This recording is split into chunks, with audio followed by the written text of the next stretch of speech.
네, 우리가 아브라함의 생애에 대해 계속해서 살펴보고 있습니다. 여러분, 현대를 살아가는 우리 그리스도인들에게 가장 시급하게 회복되어야 될 신앙이 있다면 아마도 종말 신앙이 아닌가라는 생각을 해봅니다. 여러분, 우리가 보는 성경은 제일 마지막 책 요한계시록 제일 마지막 부분을 보면 이렇게 끝이 나요. 우리 요한계시록 22장 20절, 21절 우리 한번 같이 읽어볼게요. 이것들을 증언하신 이가 이르시되 내가 진실로 속히 오리라 하시거늘 아멘. 주 예수여 오시옵소서. 주 예수의 은혜가 모든 자들에게 있을지어다. 아멘. 여러분, 성경은 예수님께서 속히 오실 것을 말하는 것으로 끝이 나고 있는 것을 보게 돼요. 그리고 사도 베드로도 이런 말을 했습니다. 베드로전서 4장 7절을 보면 만물의 마지막이 가까이 왔으니 그러므로 너희는 정신을 차리고 근신하여 기도하라. 만물의 마지막, 그러니까 주님 다시 오실 날이 멀지 않았으니까 이 종말의 신앙으로 정신을 차리고 깨어서 우리가 신앙생활을 해야 될 것을 사도 베드로도 우리에게 당부하고 있는 것을 보게 됩니다. 여러분, 사실 우리가 이걸 모르진 않죠. 우리는 이걸 다 알고 있습니다. 주님께서 속히 오실 것이라는 것에 대해서 우리가 모르는 것이 아니고 다 알아요. 그러나 우리의 문제는 무엇입니까? 우리의 문제는 설마라는 것 때문이 우리의 문제일 겁니다. 설마 오늘은 아니겠지라는 이 종말에 대한 안일한 태도가 사실 우리 안에 지배적이다라는 것이 문제입니다. 우리가 머리로는 알죠. 당장 오늘 주님 재림하시고 이 세상을 선악간에 심판하신다. 종말에 대한 이런 생각을 우리가 머리로는 가지고 있지만 그러나 실질적으로 우리의 삶의 동선, 우리 삶의 행동 패턴을 돌아본다면 우리의 행동은 설마 오늘은 아니겠지라는 사고방식으로 살아가고 있는 것이 아마 지배적이지 않나라고 생각이 돼요. 왜 우리가 믿는 그리스도인임에도 불구하고 이런 종말에 대한 신앙에 대해서 우리가 이토록 무뎌진 것일까요? 그것은 아마도 종말이다, 말세이다, 주님 오실 날이 멀지 않았다라는 말을 여러분 우리가 너무 오래전부터 들어왔습니다. 제 개인적으로는 제가 초등학교 때부터 들어왔어요. 그러니까 한 30년 이상 들어왔습니다. 그런데 여전히 오시지 않았습니다. 어제와 같은 오늘이 계속 이어지고 있습니다. 여러분, 사도 베드로가 만물의 마지막이 가까웠다라고 이 말을 하고 사도 베드로의 입장에서 보면 몇 년이 흘렀습니까? 2000년이 넘게 흘렀습니다. 그러나 오지 않았습니다. 어제와 같은 오늘이 또 이어지고 있습니다. 어쩌면 이런 것 때문에 우리는 이 종말에 대해서 안일한 생각을 가지고 있는지도 모르겠습니다. 그런 점에서 여러분, 저는 오늘 본문이 중요하다고 생각이 돼요. 오늘 본문은 우리 안에 이 종말과 최후 심판에 대한 안일함에 대한 경종을 울리는 본문인 것과 동시에 사도 베드로가 말한 것처럼 종말 신앙으로 정신을 차리고 깨어 신앙생활을 할 것에 대한 것을 다시금 일깨워주고 있는 본문이기 때문에 너무나 중요하다고 생각이 돼요. 우리 23절을 보면은 롯이 소알에 들어갈 때 해가 돋았더라라고 말합니다. 우리가 지난 시간에 보았지만 여러분, 천사는 롯에게 아브라함이 있는 헤브론 산으로 빨리 도망가라, 그래서 심판을 면하라라고 말했지만 롯은 뭐라고 말했죠? 내가 거기까지 갈 수 없으니까 여기 가까운 곳에 있는 소알성에 가도록 허락해 주십시오라고 소알성에 가기를 간청했습니다. 여러분, 그 이유는 우리가 보았지만 롯의 마음은 여전히 하나님보다 이 세상에 더 있었기 때문이었습니다. 소알은 또 다른 소돔이었습니다. 그러니까 하나님의 말씀보다는 자기 욕심, 자기 욕망을 더 추구하며 살아가는 또 다른 소돔이 소알이었기 때문이었어요. 근데 여러분, 재밌는 것은 뭐냐면 소알로 가게 해달라는 것이 분명 소알로 가는 것은 하나님의 뜻은 아닙니다. 하나님의 뜻은 아님에도 불구하고 하나님께서는 롯이 소알로 가는 것을 막지는 않으셨어요. 허락하셨다라는 것이 사실 좀 재미있는 부분이에요. 여러분, 그것은 하나님께서 저와 여러분의 신앙, 롯의 신앙을 강제로 인도하지는 않는다라는 것을 보여줍니다. 아니, 롯을 강제로 소돔에서 끄집어내시지 않았나요? 그것은 여러분, 롯의 생명이 달린 시급한 문제이기 때문에, 그때 하나님이 강제하지 않으면 롯은 멸망할 수밖에 없기 때문에 하나님이 시급할 때는 개입하십니다. 생명이 시급한 순간을 하나님이 개입하시지만, 그렇지 않을 때 저와 여러분의 신앙을 강제로 인도하지는 않아요. 그래서 여러분, 하나님이 때로는 하나님의 뜻이 아닌 것을 우리가 하고자 할 때, 때로는 하나님이 억지로 막지 않으세요. 하도록 내버려 두시고 허용하십니다. 왜 그렇게 하실까요? 여러분, 하나님이 하지 말라고 하는 것을 했을 때 그것이 얼마나 저와 여러분에게 영적으로 해로운 것인지를 우리로 하여금 몸소 깨닫게 하시기 위해서 허락하시고 내버려 두십니다. 저희 둘째 이제 요한이가 지금보다 훨씬 어렸을 때 이런 일이 있었습니다. 식당에서 한번 밥을 먹는 중이었는데 반찬 중에 아주 매운 고추가 있었어요. 땡초라고 하죠. 그런 고추를 땡초. 요한이가 볼 때 맛있어 보였던 것 같아요. 아주 맛있어 보였던 것 같아서 먹으려고 합니다. 자꾸 먹으려고 해요.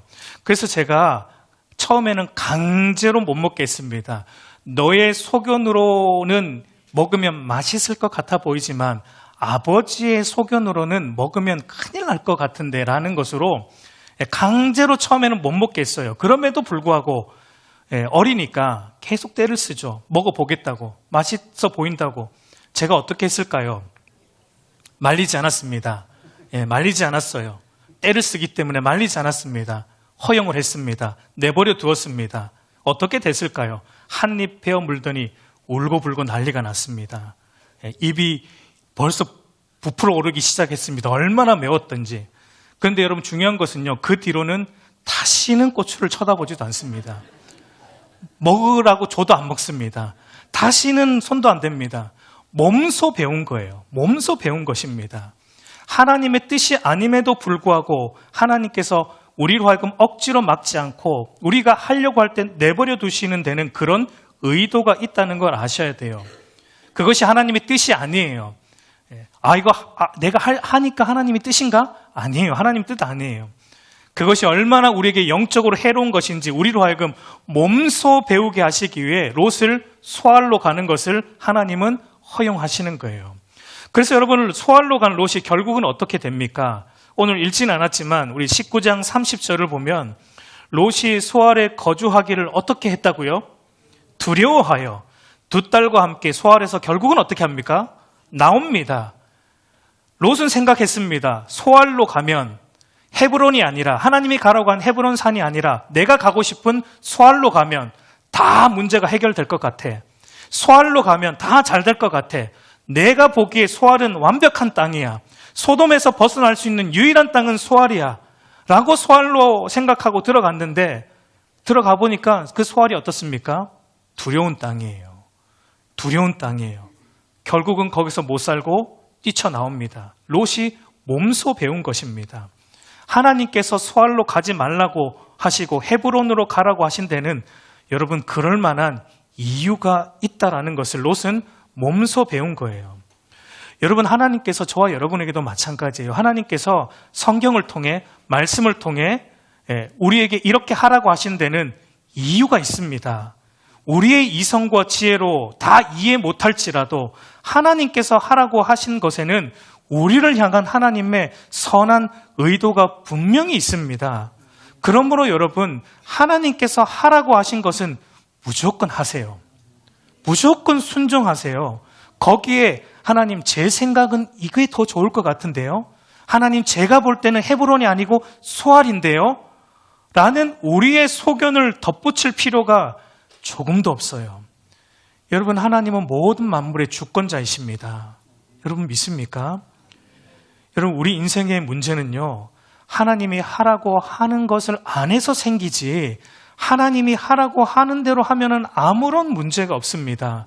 그래서 여러분, 모세는 우리에게 이렇게 당부하고 있는 거예요. 신명기 10장 13절 말씀 한번 같이 읽어볼게요. 내가 오늘 내 행복을 위하여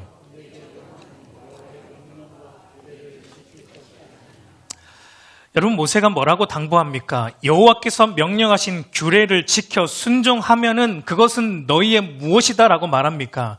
여호와의 말씀을 지켜 순종하는 것이 너희의 행복이다. 하나님은 너희의 행복을 위해서 이 말씀을 주셨다. 이 율법을 주셨다. 이렇게 하라고 하나님은 명령하신다. 왜냐하면 너희의 행복을 위해서이다. 여러분, 행복이라는 것은 우리가 만들어내는 게 아니에요. 인간들은 착각합니다. 내가 행복을 만들어낸다고 착각해요. 내가 번 돈이 나를 행복하게 하고 나의 어떠함이 나를 행복하게 하고 내 주변 환경이 나를 행복하게 한다고 말하지만 아니에요. 행복은 하나님이 주시는 거예요. 당연한 거 아니에요, 여러분? 하나님이 행복의 근원이세요. 하나님의 행복의 뿌리이세요. 행복은 하나님이 주시는 거예요. 하나님께로 돌아가야 행복은 오는 거예요. 하나님 말씀대로 순종할 때 행복은 오는 거예요. 내 소견 배제해야 돼요. 내 뜻 배제해야 돼요. 하나님의 뜻 앞에 순종할 때 진짜 행복이 오는 것입니다. 근데 여러분, 어쨌든 롯은 자기 뜻대로 소알로 갔습니다.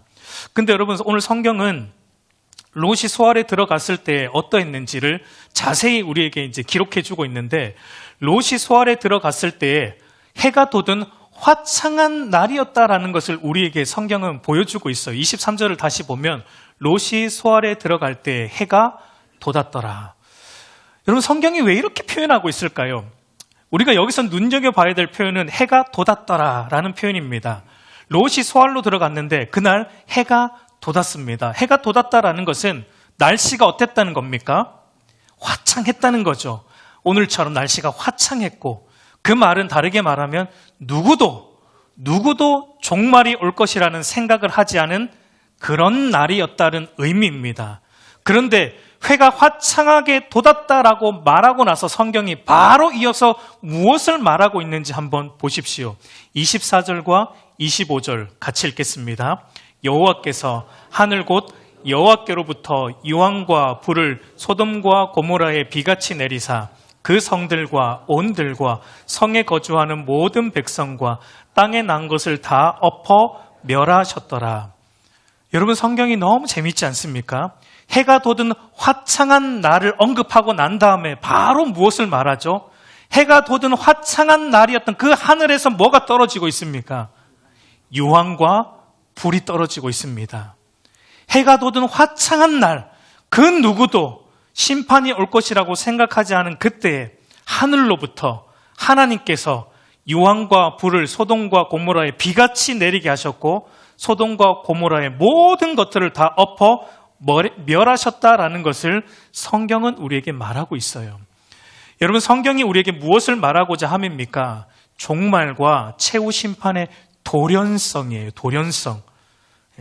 갑자기 온다는 겁니다. 그 누구도 이 화창한 날씨를 보면 누가 생각을 했겠습니까? 아마 소돔과 고모라에 살고 있는 모든 사람들이 그날 아침에 다 이렇게 생각하지 않았을까요? 어제 롯이 뭐 당장 심판이 올 것처럼 그렇게 말하더니 아무 일이 없잖아. 어제와 똑같이 오늘도 이렇게 화창한 날이 또 시작이 되었구만. 심판은 무슨? 역시 기독교는 역시 거짓이야. 오늘도 어제와 같이 내가 하고 싶은 거 하며 즐겁게 살자라고 누구 하나 다 생각했을 것입니다. 여러분, 오늘날 현대 모든 사람들도 그런 소돔과 고모라 사람들처럼 그렇게 생각하고 살아가죠. 여러분, 오늘도 교회 나올 때 여러분 날씨가 어땠습니까? 너무 화창했어요. 여러분, 놀러 안 가시고 왜 이 자리로 오셨습니까? 너무 화창했어요. 모든 사람들이 생각합니다. 이렇게 화창한 날 무슨 심판? 이렇게 화창한 날 무슨 하늘로부터 유황과 불이 떨어지지? 이런 날 무슨 예배를 드려? 이런 날 무슨 놀러 가야지? 하며 오늘 모든 세상 사람들도 그렇게 살아갑니다. 여러분, 그래서 주님도 이렇게 말씀하셨어요. 오늘 이 시대가 이 롯의 때와 같다라고. 누가복음 17장 28절에서 31절을 보면은 이렇게 말합니다. 또 롯의 때와 같으리니 사람들이 먹고 마시고 사고 팔고 심고 집을 짓더니 롯이 소돔에서 나가던 날에 하늘로부터 불과 유황이 비오듯이 하여 그들을 멸망시켰느니라. 인자가 나타나는 날에도 이러하리라. 그날에 만일 사람이 지붕 위에 있고 그의 세간이 그 집안에 있으면 그것을 가지러 내려가지 말 것이요 밭에 있는 자도 그와 같이 뒤로 돌이키지 말 것이니라 라고 말합니다. 여러분, 오늘 이 시대도 롯의 때와 같이 설마 이렇게 화창한 날 심판이 오겠어? 라는 이 종말 심판에 대한 안일한 태도, 안일한 생각으로 모든 이들이 무엇에 집중하며 살아가고 있다라고 성경은 말하고 있습니까? 모든 이들이 하나님 나라에 집중하지 않습니다. 하나님 나라의 일인 하나님과 그리스도를 알고 믿는 일, 그분을 예배하는 일, 그분의 말씀대로 순종하는 일에 집중하지 않습니다. 모두가 무엇에 집중하냐? 먹고, 마시고, 사고, 팔고, 심고. 그러니까 한마디로 이 땅의 일이죠. 세속적인 이 땅의 일에 모든 관심과 집중을 두고 살아가고 있는 것을 성경은 우리에게 말해줍니다. 여러분, 그러나 성경은 분명히 말합니다. 오늘 본문은 우리에게 분명히 말합니다. 아무도 생각하지 않은 그 화창한 날에 하늘로부터 하나님께서 유황과 불을 내려 소돔과 고모라를 멸하셨듯이 여러분, 오늘 이 시대에도 마찬가지예요. 아무도 생각하지 않은 그때 우리 주님이 심판주로 오실 것이고 심판주이신 주님께서 이 세상을 선악간에 심판하실 것임을 성경이 말합니다. 그래서 마태복음 24장 42절을 보면 그러므로 어떻게 하라고요? 깨어있으라. 어느 날에 너희 주가 임하는지 너희가 알지 못함이라. 여러분, 오늘 저와 여러분에게 가장 중요한 것은 깨어 있어야 하는 것입니다. 우리가 귀를 기울여서 여러분 들어야 할 말씀이 무엇입니까? 예수 믿으면 잘 된다? 그게 아니에요. 우리가 귀를 기울여 드려야 될 말씀은 여러분 이거예요. 주님이 다시 오신다. 갑작스럽게 오신다. 갑작스러운 심판이 임할 것이다 라는 것을 우리는 귀를 기울여 들어야 하는 것입니다. 그래서 여러분 성경을 보면 우리 예수님도 특별히 저와 여러분에게 어떤 한 사람을 너희가 특별히 기억해야 된다라는 것을 당부하고 있는데 그 사람이 누구일까요? 오늘 설교 제목에 나오지만 하나님의 심판으로 인해 소금 기둥이 된 롯의 아내입니다. 누가복음 17장 32절 말씀을 보면은 우리가 앞에서 읽었던 이 마지막 때의 이 세상의 모습을 말한 다음에 주님은 이어서 누가복음 17장 32절에서 이렇게 말합니다. 롯의 철을 기억하라. 여러분, 우리 생각 같으면 아브라함을 기억하라, 아니면 모세를 기억하라, 다윗과 같은 이런 믿음의 사람들을 너희가 기억하라라고 말하는 것이 어쩌면 우리에게 더 와닿을 것 같은데 주님의 생각은 좀 다른 것 같아요. 주님은 우리에게 누구를 기억하라? 롯의 아내를 기억하라. 여러분, 성경에 우리 예수님이 누구를 기억하라는 게 여기 딱 한 번이에요. 롯의 아내를 기억하라라고 우리에게 당부합니다. 그 이유가 무엇일까요? 여러분, 롯의 아내를 우리가 깊이 생각해 보면 롯의 아내는요, 엄청난 신앙의 특권을 누렸던 자입니다. 왜냐하면 그녀의 곁에는 늘 믿음의 사람들이 있었기 때문이죠. 롯의 아내가 롯과 언제 결혼했는지 성경이 기록하고 있지 않기 때문에 우리는 알 수 없지만 아마도 하나님께서 갈대아 우르에 살고 있는 아브라함에게 찾아오셨을 때 그때 롯도 그의 아내도 그 자리에 있었을 것입니다. 그리고 아브라함이 갈대아 우르를 떠나서 하나님이 말씀하신 가나안 땅으로 들어와서 아이와 베들 사이에 처음 제단을 쌓고 여호와의 이름을 부르며 예배했을 그 자리에 롯과 그의 아내도 그 예배의 자리에 함께 있었을 것입니다. 그리고 아브라함이 기근으로 인해 애굽으로 내려갔을 때 하나님께서 애굽 왕 바로로부터 아브라함과 사라를 지키시고 보호하심으로 다시 건져내는 그 은혜의 자리에도 롯과 그의 아내가 함께 동행했을 것입니다. 남편 롯을 따라 비록 아브라함을 떠나 소돔과 고모라로 들어오긴 했지만 여전히 그녀의 곁에는 성경이 의인이라고 말하는 롯이라는 그의 믿음의 남편이 옆에 있었습니다. 소돔과 고모라가 멸망시키겠다는 천사의 경고를 듣는 그 자리에도 롯의 아내가 있었습니다. 심지어 여러분, 천사들의 손에 이끌려 성 밖으로 도망쳐 나온 사람들 중에 한 명이 또 롯의 아내였습니다. 여러분, 이런 모든 정황을 고려해 보면 롯의 아내는 하나님으로부터 복음을 들었던 사람이었고 늘 믿음의 사람과 함께 예배하고 함께 교제했던 엄청난 신앙의 특권을 누렸던 사람이었음을 알 수 있습니다. 그것이 엄청난 신앙의 특권이라고 할 수 있는가라고 생각할지 모르지만 여러분, 롯이 살았던 시대적 배경 속에서 한번 생각해 보세요. 롯이 살았던 시대에는 오늘날처럼 여러분, 성경, 이 복음이 기록된 성경책이 없었습니다. 그리고 롯이 살았던 시대에 오늘날처럼 이렇게 함께 모여서 예배하는 교회가 그 시대에는 없었습니다. 여러분, 그 말은요, 복음을 들으려면, 설교를 들으려면 어떻게 해야 되는 거예요? 하나님이 직접 찾아오셔서 복음에 대해 말씀해 주셔야지만 들을 수 있었다라는 겁니다.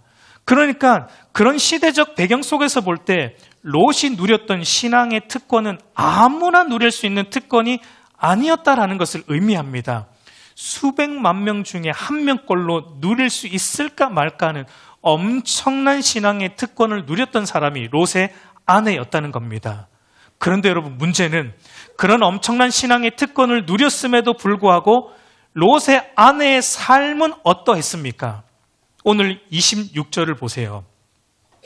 롯의 아내는 뒤를 돌아보았으므로 소금 기둥이 되었더라.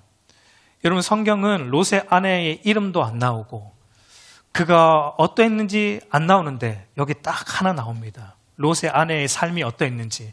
롯의 아내의 삶을 성경은 한마디로 뒤를 돌아본 삶이다라고 정리하고 있습니다. 롯의 아내는 뒤를 돌아보는 삶. 근데 롯의 아내가 뒤를 왜 돌아보았습니까? 뒤를 돌아본 이유가 무엇이죠? 소돔과 고모라의 미련을 두었기 때문이죠. 그 땅에 자기가 이룬 성공의 미련을 두었고 그 소돔과 고모라의 그 집에 자기가 두고 나온 그 많은 은금보화, 자기 예물, 귀걸이, 목걸이, 그 모든 것들 때문에 미련을 두고 돌아봄으로 하나님의 심판을 받았어요. 마치 출애굽한 이스라엘 백성들이 하나님께서 약속하신 땅으로 전진해 가야 되는데 틈만 나면 어떻게 했습니까?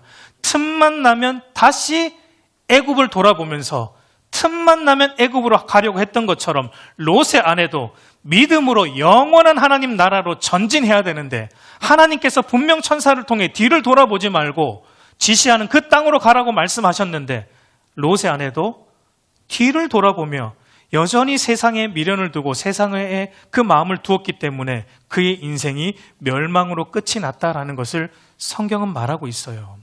그래서 여러분, 주님도 이렇게 말씀하세요. 누가복음 9장 62절 우리 한번 같이 읽겠습니다. 예수께서 이르시되 손에 쟁기를 잡고 뒤를 돌아보는 자는 하나님 나라에 합당하지 아니하니라 하시니라. 손에 쟁기를 잡고 뒤를 돌아본다. 뒤를 돌아본다는 것은 믿음으로 주를 따라가기보다는 여전히 이 세상 것들에 미련을 둔 그 상태를 의미하는 겁니다. 여러분, 하나님은 그런 자가 하나님 나라에 합당하지 않다라고 말씀하고 있는 거예요. 그런 자의 믿음은 진짜 믿음이 아니다라고 말씀하고 있는 거예요. 여러분, 롯의 아내는 하나님의 말씀을 들었습니다. 믿음의 사람들과 함께 예배도 했습니다. 교제도 했습니다. 그런 모든 신앙의 특권을 누렸지만 그러나 롯의 아내는 진실로 하나님을 믿지는 않았습니다. 하나님의 심판이 임하는 그 순간에도 하나님보다 세상을 더 사랑함으로 심판을 받았다라는 것을 우리에게 보여주고 있습니다. 여러분, 오늘 저와 여러분들도 롯의 아내처럼 아무나 누릴 수 없는 신앙의 귀한 특권들을 누리고 있습니다. 어떤 이들은 믿음의 가정에서 태어났어요. 흔히 모태신앙이라 그러죠. 여러분, 그 신앙의 놀라운 특권이에요. 믿음의 가정에서 태어났다. 어떤 아이들은 조금 싫어하지만 그러나 놀라운 신앙의 특권이에요. 그러나 어떤 사람들은 그렇게 모태신앙은 아닐지라도 뒤늦게 믿어서 지금 여러분 이 자리에 앉아 예배하고 있다. 놀라운 신앙의 특권입니다. 아무나 누릴 수 있는 은혜와 특권이 아니에요. 이 자리에 믿음의 동력자들과 함께 주의 말씀을 듣고 함께 찬양하고 함께 교제하는 이 놀라운 특권, 저와 여러분들도 누리고 있습니다. 그러나 여러분 기억하십시오. 아무리 이런 신앙의 특권들을 누리며 신앙생활을 하고 있다 할지라도 저와 여러분의 마음이 여전히 이 땅의 것과 옛 삶의 방식에 미련을 두고 계속 뒤돌아보고 있다면 저와 여러분의 구원도 안전하지 않다라는 것을 롯의 아내를 기억하라라는 것으로 주님께서 오늘 우리에게 경고하고 있는 것입니다. 여러분, 하나님 말씀에 불순종하여 뒤를 돌아봄으로 소금 기둥이 된 롯의 아내는 오늘날 모든 신자들을 향한 하나님의 경고판이에요. 경고판으로 세워놓으신 거예요. 여전히 이 세상 것과 옛 삶의 방식에 미련을 두고 계속 뒤돌아보면서 그래도 내가 교회 다니고 있는데요, 하나님. 그래도 내가 하나님 적어도 한 달에 3번은 예배 나오는데요. 그래도 내가 믿는 집안 사람인데요. 그래도 내가 알곡교회 교인인데요. 그래도 내가 교회에서 교사로 헌신합니다. 찬양대로 헌신합니다. 이런저런 봉사로 하나님 헌신합니다. 라는 것으로 마치 자기가 구원받은 사람인 양 생각한다면 그것은 대단한 착각이다라고 오늘 주님께서 뒤돌아보다가 심판을 받은 롯의 아내를 통해 오늘 저와 여러분에게 깨달으라고 말씀을 주고 있는 것입니다. 물론 여러분, 우리의 신앙적 행위로 우리가 구원받는 것은 아닙니다. 우리가 예배 나오는 것으로, 우리가 어떤 헌신과 봉사를 하는 우리의 행위로 구원받는 것은 아니에요. 그러나 이걸 아셔야 돼요. 우리가 진실로 구원받은 사람이다라면 그런 신앙적 행위가 마땅히 나올 수밖에 없는 것입니다. 마태복음 7장 21절에 주님은 그래서 이렇게 말씀하셨어요. 나더러 주여 주여 하는 자마다 다 천국에 들어갈 것이 아니요. 교회 다닌다고 천국에 들어가는 게 아니라는 겁니다. 입술로 고백하느라고 천국에 들어가는 게 아니라는 거예요. 어떤 자가 그 입술의 고백이 무엇으로 나타날 때 하늘에 계신 내 아버지의 뜻대로 행하는 순종의 열매로 나타나는 것이 진짜 믿음이다라고 말씀하고 있는 것입니다. 여러분, 우리는 얼마든지 입술로 고백할 수 있습니다. 주여, 주여, 저는 주님을 믿습니다. 예수님은 나의 주님이십니다. 얼마든지 입술로는 다 고백합니다. 그러나 그 고백이 진실이 되려면 어떻게 되어야 되는 거예요? 그 고백에 걸맞는 삶의 내용이 있어야 되는 거예요. 믿음에 합당한 순종의 열매가 있을 때 그 고백이 진실한 고백이고, 여러분의 예배가 진실한 예배이고, 여러분이 나오는 이 교회 생활이 진실한 교회 생활이 된다라고 주님은 말씀하고 있는 것입니다. 이 자리에 앉아 있다고, 예배 드리고 있다고, 주님이 인정하는 예배가 아니다라고 롯의 아내를 기억하라 라고 말씀하시는 데는 바로 그런 주님의 의도가 있는 것입니다. 여러분, 롯의 아내는요, 교회 열심히 다녔던 불신자였습니다. 롯의 아내는요, 예배를 열심히 드렸던 불신자였어요. 한마디로 롯의 아내는 유사 그리스도인이다라고 말할 수 있습니다. 자기가 그리스도인으로 착각하고 있었지만 그러나 그리스도인이 아닌 유사 그리스도인이 롯의 아내였다라고 성경은 우리에게 말하고 있고, 주님은 그것 때문에 롯의 아내를 기억하라라고 말하고 있는 거예요. 다윗을 기억하라? 아니, 롯의 아내를 기억해야 돼. 롯의 아내를 기억해야 돼. 교회만 몸담고 있다고 구원받은 것으로 착각했던 롯의 아내를 너희는 더 기억하는 것이 너희의 신앙에 더 유익이다라고 주님은 말씀하고 있는 것입니다. 여러분, 롯의 아내를 보면서 제가 지난 시간에도 말했지만 롯의 모습이나 롯의 아내 모습이나 똑같은데, 우리가 아브람보다 롯을 보면서 우리가 더 은혜 받았잖아요. 더 공감이 된다고 말씀하셨잖아요. 여러분, 이런 롯의 아내의 모습을 보면서 우리는 어쩌면 우리 자신에 대해 또 비관하게 생각할지 모르겠습니다.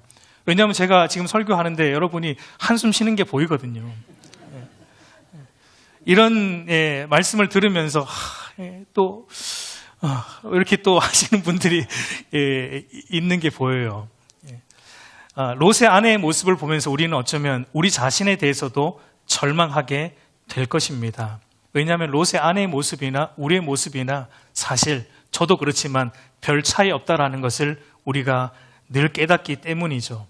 우리의 모습을 보면 우리는 하나님 앞에 건진받을 만한 조금의 자격과 조건이 우리에겐 없다는 것을 우리가 늘 깨닫기 때문에 절망하게 됩니다. 여러분, 그런데요, 그게 굿 사인이에요. 기독교 복음은 거기서 시작하는 거예요. 기독교 복음은 나에 대해 절망하는 것으로부터 시작하는 거예요. 여러분, 교회 나오면서 신앙생활 하면서 자기 자신에 대해 한 번도 절망해 본 적이 없다? 기독교 복음을 믿은 것이 아니에요. 기독교 복음은 나에 대해서 철저하게 절망하는 것으로 시작을 합니다. 심령이 가난한 자가 복이 있나니 천국이 그들의 것이며, 기독교 복음은 내가 심령 영적으로 파산한 상태, 영적으로 무능력한 자, 나의 어떠함으로는 하나님 앞에 조금도 나아갈 수 없는, 구원을 이룰 수 없는, 영적으로 전적으로 부패하고 무능력한 자라는 나에 대해서 절망하는 것으로부터 시작이 돼요. 그런 자 안에 하나님이, 그리스도가 통치하시는 하나님의 나라가 임하게 하시는 것입니다. 여러분, 오늘 본문은 먼저는 우리에게 롯의 아내의 모습을 통해서 우리로 하여금, 네, 맞아요, 절망으로 이끌어갑니다. 우리로 하여금 또 절망하게 만듭니다. 그러나 절망에서 멈춰 있지 않고 오늘 본문은 또 우리를 어떻게 합니까? 소망으로 데리고 가요. 절망에서 머물지 않고 우리를 소망으로 데리고 가는 것도 오늘 본문이 우리에게 보여줍니다. 여러분, 엄밀하게 말하면 롯이나 롯의 아내나 다를 것이 전혀 없어요. 물론 표면적으로 보면 롯은 뒤돌아보진 않았어요. 그러나 여러분, 우리가 보았지만 롯의 마음은 어땠습니까? 우리가 창세기 19장을 두 차례 살펴보면서, 오늘까지 하면 세 차례인데 두 차례 살펴보면서 이미 우리가 본 바는 롯의 신앙도 롯의 아내의 신앙과 별 차이 없다라는, 롯이 표면적으로 뒤돌아보지 않았지만 롯의 마음은 이미 소돔을 향해 뒤돌아본 것이나 다름이 없는 세속적인 상태에 있었다라는 것을 우리가 보았어요. 그럼에도 여러분, 왜 롯은 소돔의 심판으로부터 건짐을 받게 된 것입니까?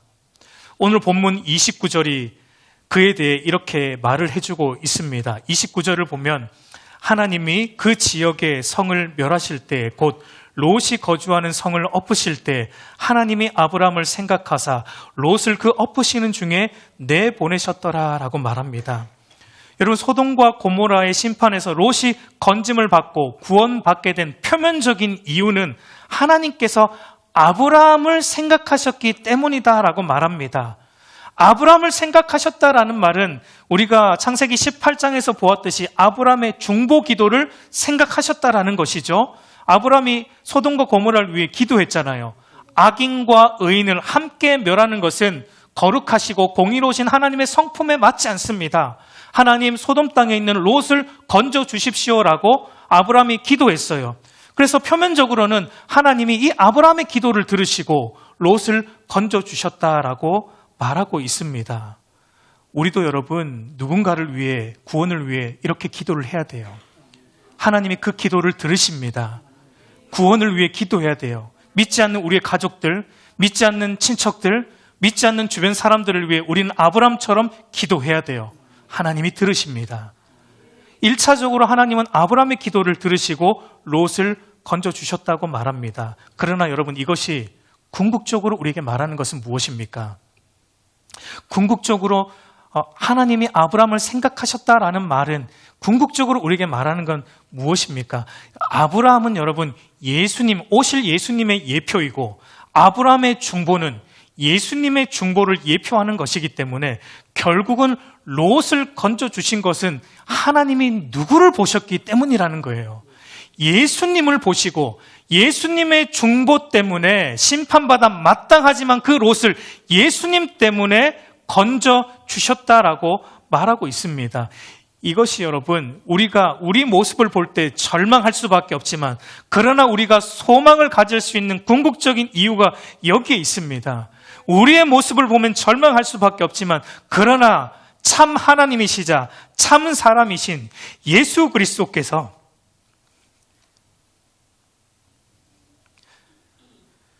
이 하나님과 우리 사이의 유일한 중보자가 되셔서 여러분, 십자가로 우리의 죄를 사하셨고 부활로 우리를 의롭다 하여 주셨고 지금도 우리의 믿음이 떨어지지 않도록 날마다 우리의 연약함을 중보하고 계시는 예수님을 보시고 하나님은 오늘도 우리를 건져내시는 겁니다. 오늘도 우리를 이 예수님 때문에 건져내시는 거예요. 여러분, 우리가 연약해서 잠시 우리의 믿음이 흔들릴 수 있습니다. 그래서 우리도 잠시 뒤를 돌아봅니다. 우리도 또 이번 한 주 여러분 어떻게 사셨어요? 이번 한 주 또 우리는 세상을 뒤돌아보며 사시지 않았습니까? 우리가 믿음이 연약하여 또 세상을 뒤돌아보며 삽니다. 그러나 그럼에도 불구하고 여러분, 저와 여러분이 오늘도 하나님 앞에 이렇게 나올 수 있는 이유, 하나님 앞에 나와서 또 하나님을 부르짖을 수 있는 그 이유가 어디에 있습니까? 우리를 위해 중보하고 계시는 그 예수 그리스도 때문이다라는 것입니다. 여러분, 예수님은 자신의 죽음을 앞두고 제자들에게 너희가 모두 다 나를 떠날 것이다 라고 말씀을 하실 때 예수님의 수제자 베드로가 이렇게 말했어요. 마태복음 26장 33절을 보면 베드로가 대답하여 이르되 모두 주를 버릴지라도 나는 결코 버리지 않겠다. 누가복음 22장 33절을 보면 그가 말하되 주여 내가 주와 함께 어디에도 가겠다고요? 옥에도 가고 죽는데도 가기를 각오하였나이다 라고 베드로가 호언장담을 했습니다. 근데 여러분, 우리가 다 알지만 이 베드로가 어떻게 됐죠? 결정적인 순간, 믿음을 보여야 할 결정적인 그 순간에 베드로가 어떻게 합니까? 뒤돌아봅니다. 뒤돌아보면서 예수님 몰라요. 저 모릅니다, 예수님. 예수님을 부인하고 뒤돌아갔던 것을 우리가 보게 돼요.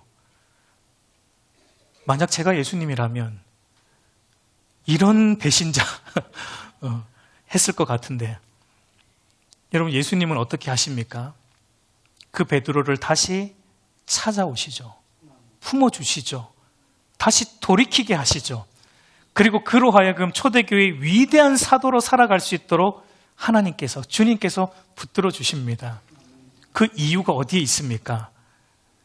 베드로가 회개했기 때문에요? 아니에요. 예수님은요, 베드로가 이 호언장담 하기 전에 이런 말씀을 하셨어요. 그 앞절을 보면 누가복음 22장 31절 32절, 예수님은 베드로가 이런 호언장담을 하고 있지만 이것이 실패로 돌아갈 것을 예수님은 아셨습니다. 그래서 그 앞에서 이미 이런 말씀을 주셨어요. 시몬아 시몬아 보라, 사탄이 너희를 밀가 부르듯 하려고 요구하였으나 그러나 내가 너를 위하여 내 믿음이 떨어지지 않기를 기도하였노니 너는 돌이킨 후에 내 형제를 굳게 하라. 베드로가 다시 돌이켜 회개할 수 있는 이유가 여기에 있는 거예요. 예수님이 베드로의 믿음이 떨어지지 않도록 기도하여 주셨기 때문에, 붙들어 주셨기 때문에, 베드로가 그렇게 예수님을 3번이나 부인하고 도망갔음에도 그가 다시 돌아올 수 있었고, 예수님을 위해 한평생 헌신하며 살아가는 그 놀라운 믿음의 사람으로 세워질 수 있었던 것입니다. 여러분, 어쩌면 우리도 여러분 베드로를 보면 우리의 모습을 보는 것 같아요. 우리도 여러분 하나님 앞에서 호언장담할 때 얼마나 많아요. 다른 사람들은 안 그래도요, 하나님 저는 잘 믿어요. 다른 사람은 안 그래도 저는 예배 안 빠져요, 하나님. 다른 사람은 그래도 저는 주와 함께 저기도 갈 거예요. 아골골짝 빈들에도 갈 겁니다. 우리도 얼마나 많은 호언장담을 했습니까? 그러나 우리도 똑같이 중요한 순간이 되면 우리도 뒤돌아보고 부인하는 그런 삶을 살았어요. 그럼에도 여러분, 오늘도 우리가 주님 앞에 나와서 또 여러분 이 예배 시간에 여러분 어떻게 하셨어요? 예배 전에 여러분 기도하시면서 어떤 기도를 하셨습니까? 하나님, 한 주간도 우리가 하나님 말씀대로 살지 못했어요. 하나님 죄송합니다. 그런데 또 나왔습니다. 저를 받아주세요, 하나님. 여러분, 사실 이게 뻔뻔한 거잖아요. 얼마나 우리가 뻔뻔합니까? 그런데 여러분, 제가 왜 뻔뻔하다고 말씀드리냐면 이거를 매주 하거든요, 우리가. 어쩌다가 한 번씩 우리가 하나님 앞에, 하나님 한 주도 제가 또 이렇게 못 살았어요, 이러면 그나마 좀 될 것 같은데, 여러분 이게 매주 돼요, 매주. 적어도 한 주 정도는 우리가 믿음으로 승리를 하고 와서 하나님 이번 주는 승리했습니다, 이러는 주도 우리가 있어야 되는데 이게 없어요. 매주 실패하고 와가지고 하나님 그래도 또 왔어요, 받아주실 거죠? 이게 사실 뻔뻔한 거예요. 근데 여러분, 우리가 그렇게 뻔뻔하게 또 나아갈 수 있는 이유가 무엇입니까? 우리의 중보자, 하나님과 우리 사이의 중보자가 되신 예수 그리스도가 있기 때문에 그렇습니다. 요한 1서 2장 1절 한번 같이 읽어보겠습니다. 나의 자녀들아,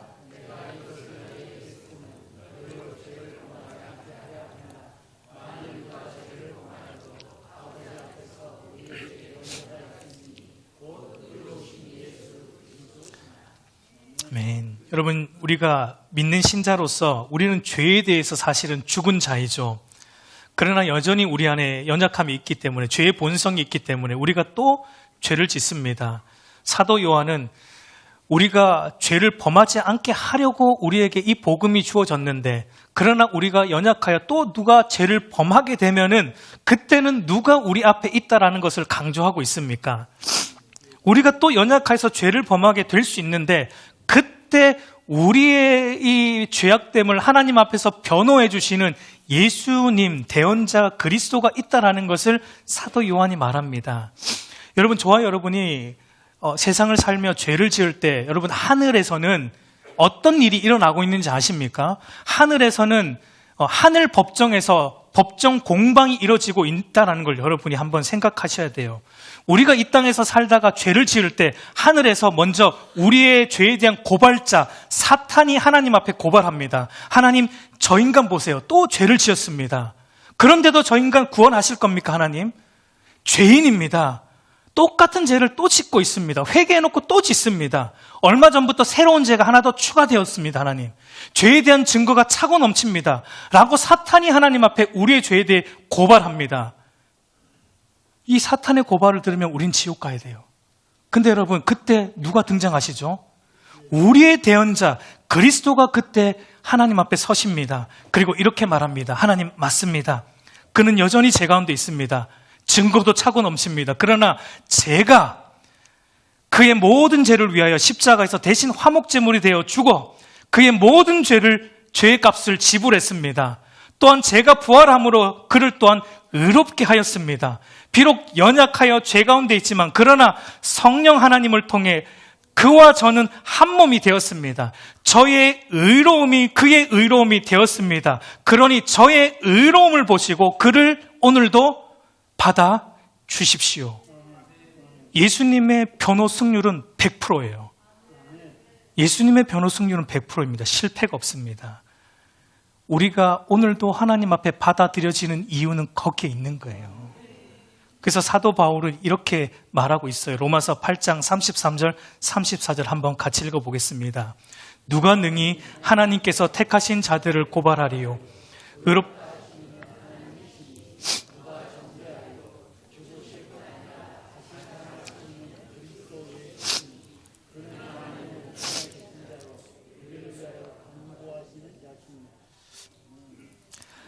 여러분, 우리의 구원에 대한 확실한 보증은 저와 여러분이 하고 있는 신앙의 일들이 아니에요. 우리가 누리고 있는 신앙의 특권도 아닙니다. 우리의 구원에 대한 확실한 보증은 오늘도 우리를 위해 중보하시는 예수 그리스도이십니다. 그러므로 여러분, 내가 교회에 출석하고 있고 예배드리고 있다는 것으로 우리의 신앙의 만족을 누려서는 여러분 절대 안 됩니다. 나 오늘도 예배드렸어. 이걸로 만족해서는 안 된다는 얘기예요.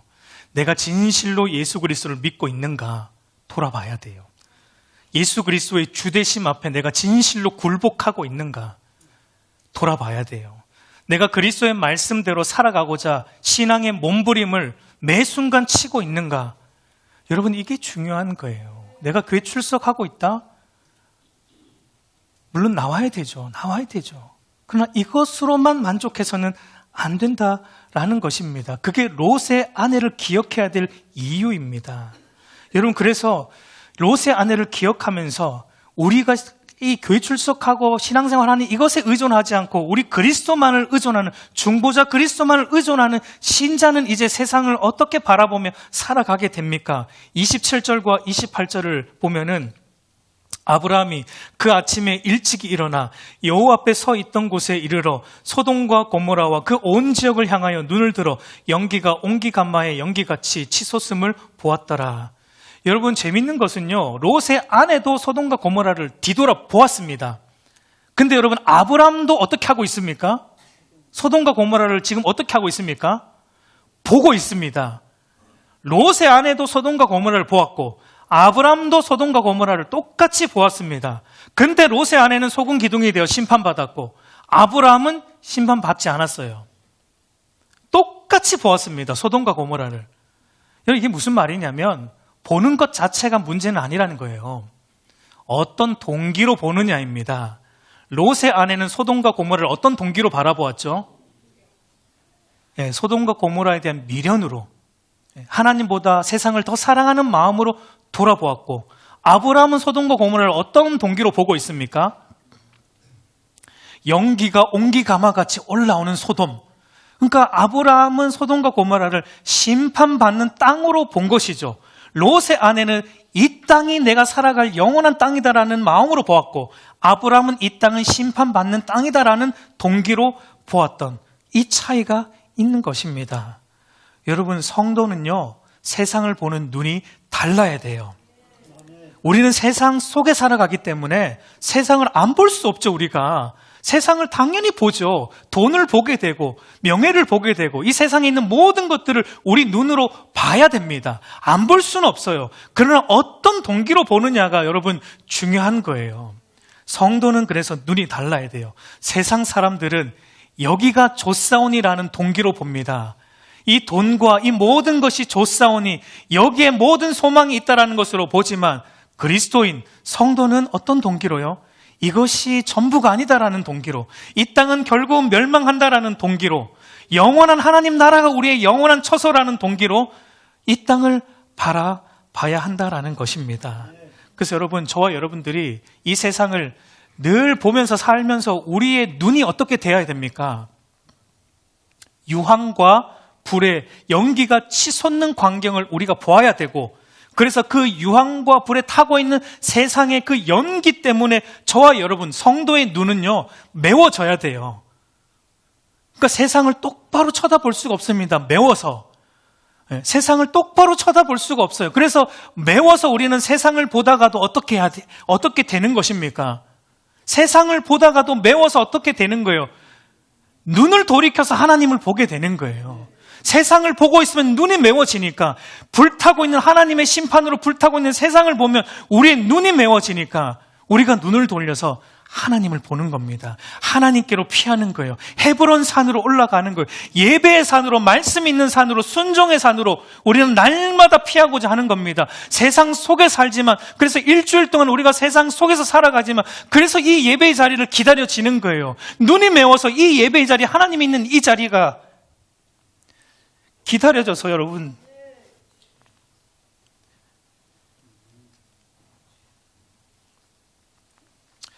이번 한 주 제가 죄를 많이 지은 것 같아요. 제가 죄를 많이 지은 날 이렇게 눈물이 나오더라고요. 죄송합니다, 여러분. 그래서 여러분, 시편 기자가 이렇게 말합니다. 시편 2편 12절을 보면, 그의 아들에게 입맞추라. 그렇지 아니하면 진노하심으로 너희가 길에서 망하리니 그의 진노가 급하심이라. 여호와께 피하는 모든 사람은 다 복이 있도다. 여러분, 진노하심이 급하기 때문에 여호와께 피하는 모든 사람은 복이 있어요. 이 세상은 진노하심이 급한 세상입니다. 여호와께 피하십시오. 여호와께로 날마다 피하십시오. 우리 사랑하는 성도 여러분, 이제 말씀을 맺겠습니다. 요한복음 15장 19절을 보면, 너희는 세상에 속한 자가 아니요라고 말하듯이 우리가 세상에 몸담고 살아가지만, 여러분 기억하세요. 우리는 세상에 속한 자가 아닙니다. 세상에 속한 자가 아닙니다. 우리는 하나님께서 세상으로부터 불러낸 하나님께 속한 하나님의 백성입니다. 그러므로 여러분, 자꾸 세상이 요구하는 대로 뒤돌아보지 마세요. 끌려가지 마세요. 세상이 요구하는 대로 자꾸 뒤돌아보지 마십시오. 롯의 아내를 기억하십시오. 롯의 아내를 기억함으로, 뒤돌아봄으로 심판받은 롯의 아내를 기억함으로, 여러분, 우리가 믿음으로 날마다 주의 말씀 앞으로 나아가고, 때로는 실패할지라도 여러분, 우리를 중보하시는 예수님이 있다는 것을 기억하고 또 일어서십시오. 또 일어서서 또 말씀대로 나아가십시오. 말씀 앞에 엎드리십시오. 그 말씀대로 순종하도록 몸부림치십시오. 그런 자가 복이 있는 자입니다. 그 은혜가 저와 여러분에게 넘치기를 우리 주님의 이름으로 축복합니다.